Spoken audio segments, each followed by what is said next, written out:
साथियों नमस्कार, जय हिंद, वंदे मातरम। आप सबका बीपी सिन्हा की चौपाल में हार्दिक स्वागत, अभिनंदन है। मित्रों, एक किस्सा याद आ रही है, बहुत पुरानी, कब पढ़ा था जहन में नहीं है। किस्सा कुछ यूं है कि एक राजा जो कि निसंतान था, एकाएक मृत्यु को प्राप्त हो गया। अब तो सामंतों सरदारों में ठन गई, तलवारें मयानों से बाहर आ गई सत्ता पर कब्जा करने के लिए। फिर एक फैसला हुआ कि कल सुबह महल का फाटक खोला जाएगा और जो पहला शख्स नजर आएगा उसी को राजा घोषित किया जाएगा। अगले दिन जब महल का फाटक खुला तो एक हाथ में कमंडल और दूसरे हाथ में चिमटा लिए हुए एक साधु खड़ा नजर आया। लोगों ने पकड़ लिया कि नहीं, अब आपको तो राजा बनना होगा। उसने कहा, यार मैं कहाँ राजा, मैं तो एक साधु हूँ, मुझे राजकाज के विषय में क्या पता है। तो नहीं, ये फैसला हो चुका है कि राजा आपको ही बनना है। और वो राजा बन गया। तो जब राजा इस तरह का था तो राजकाज और राज्य व्यवस्था भी ढीली ढाली हो गई। पड़ोसी राजा ने मौका अच्छा देखा और उसने हमले की तैयारी शुरू कर दी। तो जासूस आकर बार बार इनको राजा को कह रहे थे कि राजा साहब, पड़ोसी देश हमला करने वाला है, सेनाएं सजा रहा है, कुछ कीजिए। तो साधु ने कहा कि अरे भाई, टेंशन क्यों लेते हो, उसे करने दो ना, मैं हूं ना। फिर जासूसों ने खबर आकर दी कि राजा साहब वो तो राज के सीमा के अंदर घुस गया सेना लेकर के। बोला, आने तो दो, मैं हूं ना।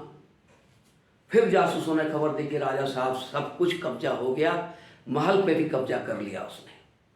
तो बोला, सब खत्म? हाँ, सब खत्म। चलो लाओ, मेरा कमंडल और चिमटा कहाँ है, मैं तो इटली चला, मेरा इस राजकाज से क्या लेना देना है। अब तुम लोग समझो, तुम्हारा काम समझे, मुझे कोई मतलब नहीं है। तो मित्रों, ये जो किस्सा मैंने सुना है, इसका मतलब क्या है, इसका लघुलभाव क्या है कि जब राज सत्ता किसी पप्पू टाइप के आदमी के हाथ में आ जाती है तो उस राज का, उस देश का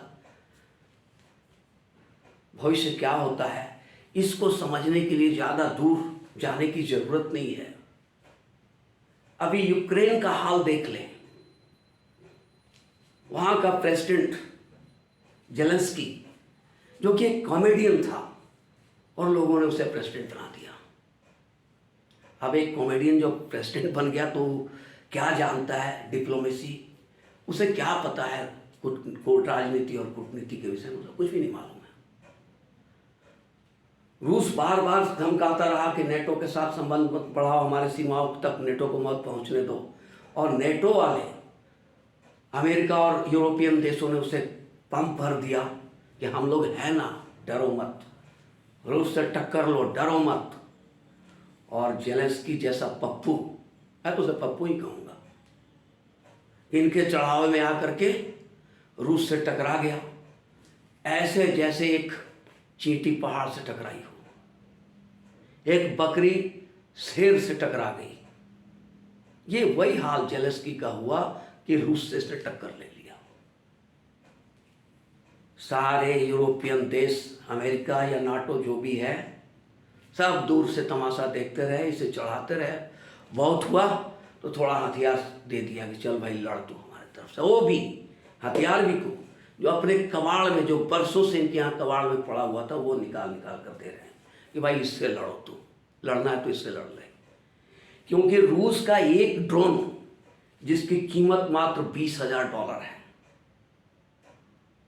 उस एक ड्रोन को, $20,000 के एक ड्रोन को गिराने के लिए जो मिसाइल फायर की जाती है, उसका कीमत $12 लाख है। तो अमेरिका वगैरह ने अपने कबाड़ से निकाल करके दिया कि लड़ इससे। और यही जेलेंस्की पेट्रोल बम बना करके बोलता है कि लड़ो रशिया से। अब ये कितना बड़ा पप्पू है कि रूस ने जो खिरसोन पे कब्जा करा था, बहुत काफी एरिया पर कब्जा करा है रूस ने यूक्रेन का। तो खिरसोन एक ऐसी जगह थी जहां से स्ट्रेटेजी के तहत, रणनीति के तहत रूस ने अपनी सेनाओं को पीछे किया। इस सर्दियों में तैयारी करके फिर से एक बार जमकर लड़ना है। अब ये दुनिया में हल्ला उड़ाना शुरू कर दिया, रूस डर गया, रूस भाग गया, हमने रूस को हरा दिया। अब इससे बड़ा पप्पू और कौन हो सकता है। अमेरिका ने भी समझाया। अमेरिका के जो जनरल हैं मार्क मिली, उन्होंने भी कहा कि रूस हार ही नहीं सकता है और जेलेंस्की की यूक्रेन की औकात नहीं कि रूस को हरा दे। बातचीत करने से भी इनकार कर दिया यूक्रेन ने और शर्तें लगा दी। आप देखो साथियों, कितना बड़ा पप्पू है कि इसने रूस के सामने बातचीत के लिए शर्तें रख दी। और वो शर्तें क्या है कि तुमने जो काम किया है, आक्रमण किया, उसके लिए माफी मांगो, युद्ध अपराधियों को सजा दो, हमारा जो नुकसान हुआ उसका क्षतिपूर्ति करो, और ये प्रॉमिस करो कि आगे से तुम फिर कभी हमला नहीं करोगे। अब आप सोचो कि एक बकरी अगर बाघ से ये शर्त, बाघ के सामने ये शर्त रखे, तो ये बकरी की मूर्खता नहीं तो और क्या है। तो मित्रों, आज यूक्रेन का जो बुरा हाल है वो सिर्फ और सिर्फ एक कॉमेडियन राष्ट्रपति जेलेंस्की के कारण है।